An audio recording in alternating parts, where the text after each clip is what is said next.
There was something very special about the 5th generation of consoles. The horsepower of the new hardware dwarfed that of the previous generation, finally offering players 3D experiences that were directly comparable to those powered by the expensive PCs of the era.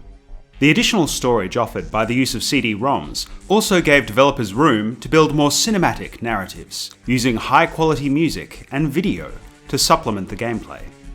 For most consoles of that generation, anyway. Psygnosis was one of the leaders in this area. Sony's acquisition of the company in the early 90s had been a shrewd move, as they immediately became a premier developer for the PlayStation. As the developer of Wipeout, they were key to Sony's unexpected dominance of the era. Psygnosis went on to be a prolific developer and publisher for the console, constantly pushing the boundaries of the system and keeping Sony's console on the top of the world. One of their most interesting games from this period of time was G-Police. It's hard to pin down exactly what genre G-Police fits into. It's not a flight simulator, but your vehicle is more difficult to control than those in Descent or Forsaken.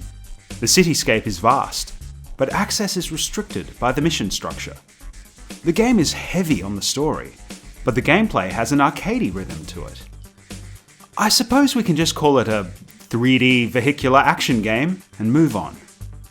G-Police was released in late 1997 for the PlayStation and PC, amidst a cavalcade of 3D titles for all of the consoles available at the time.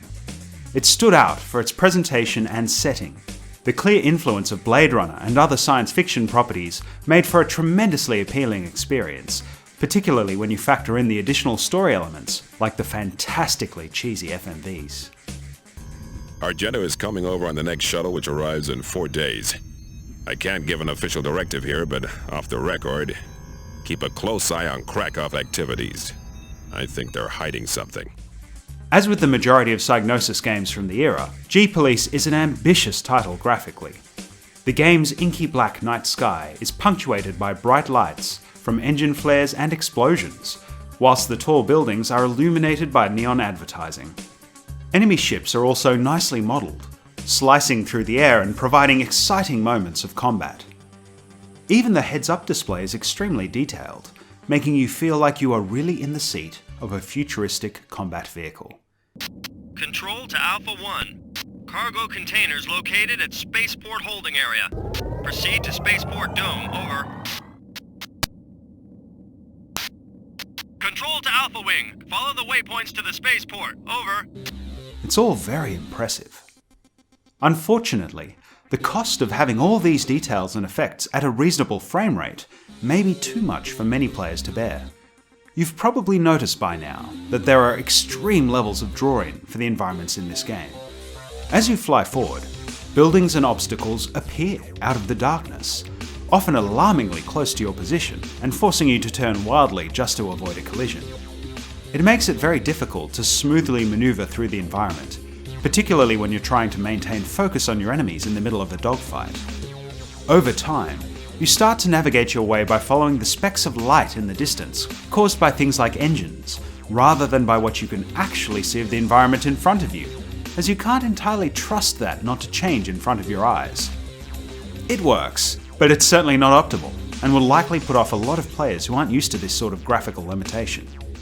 This is even problematic on a spec'd up PC, where, despite a slight extension in draw distance over the PlayStation version, buildings still materialise much closer to your vehicle than is comfortable. If you can live with the visibility issues, there's a lot to like about G-Police. The atmosphere is fantastic, and the dogfights are just as exciting as you'd hope for them to be. You can feel the weight and momentum of your aircraft as you pilot your way through the cityscape, with the cockpit view really helping to add to the immersion of the title. The controls can feel rather sluggish to begin with, but once you get a feel for the game, you'll be slipping around corners with ease. The missions are also just varied enough to remain interesting throughout the game, although there are a few escort missions that can be very frustrating to deal with.